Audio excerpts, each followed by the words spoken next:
With the gas prices reaching an all-time high, a lot of people are now considering switching to battery electric vehicles. Can the Dongfeng Nammi be a solution to this problem? Let's find out. Hey everyone, this is Jian from Test Drive PH.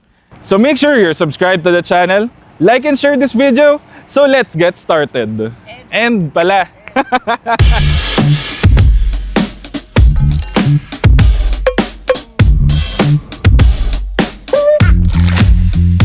Now on to the exterior part of the car. So first off, we have here the Dongfeng emblem. We have a wraparound DRL which has the LED headlamps, front sensors. We have a rose gold accent at the bottom of the bumper. It has 17-inch alloy wheels. And I must say, I'm surprised that this has an EV specific tire on it as standard.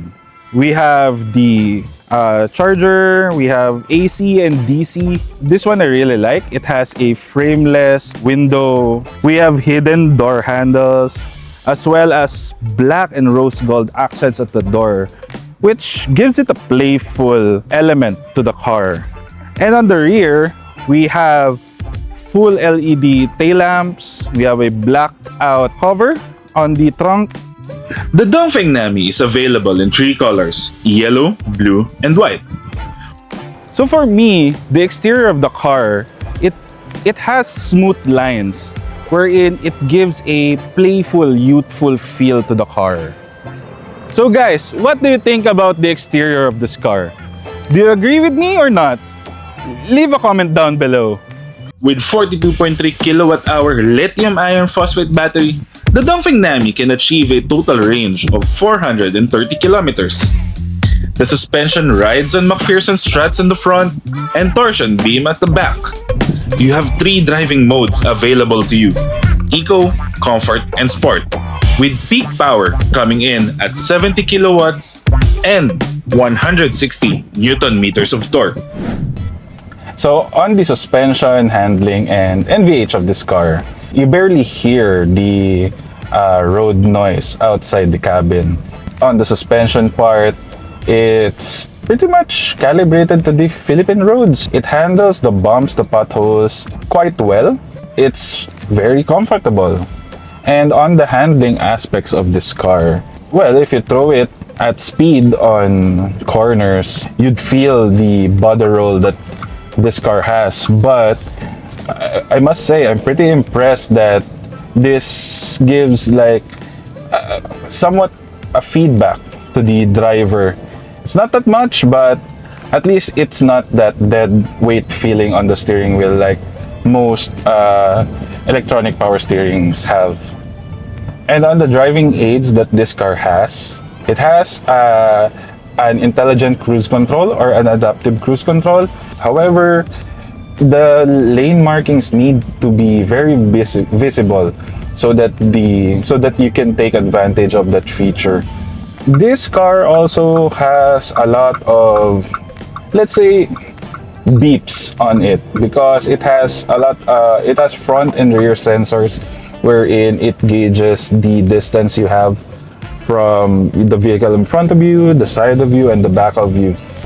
And lastly, this has a feature which is the auto parking. I would say it's okay. It works. However, I wouldn't use it all the time because it's somewhat slow and nervous to park.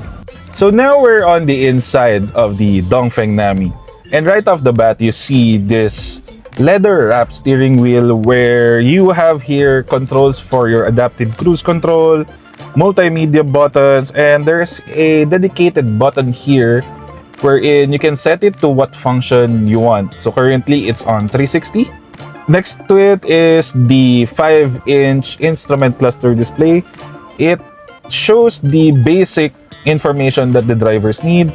Right beside the gauge cluster is the 12-inch LCD display that we have here. And I must say, the response of it, pretty acceptable for it. However, there is a downside to it. There's no Apple CarPlay or Android Auto in it. It just has a wireless mirroring, which I think it's 70% of the time that doesn't work. And if it does work, you still need to control it using your phone. Next to it would be the glove box, but instead of dropping down, it slides out. So it's like a tray. So we have here a floating center console which has a wireless charger, two cup holders on the bottom. We have here a USB-A port and a 12-volt outlet. It has a armrest with a huge cubby hole, and we have here leather seats. I must say it gives you somewhat of a luxurious feel to it. You have here a faux leather dash which is a soft touch, and you have here a nice textured plastic dashboard. Now, surprisingly, sitting at the back seats of the Dongfeng Nammi, even with my 5'11" height, I still have decent legroom and also a headroom. But we would like it to be like the rear folding seats to be 60-40.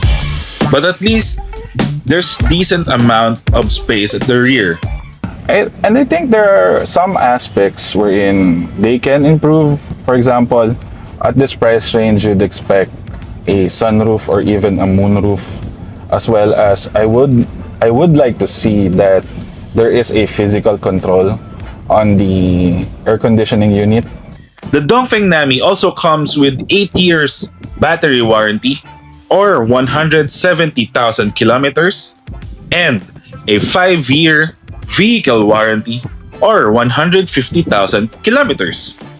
One thing I miss at this price point is that it doesn't have Android Auto or Apple CarPlay, which for some buyers may be a deal breaker. So one funny thing is, I saw a Nammi owners group in Facebook, and the way they work around this issue is that they install a dongle and install the application on their head unit. I mean, this could have been done by the manufacturer, but I guess if you have a basic knowledge on how to install applications on Android devices, this won't be a deal breaker for you.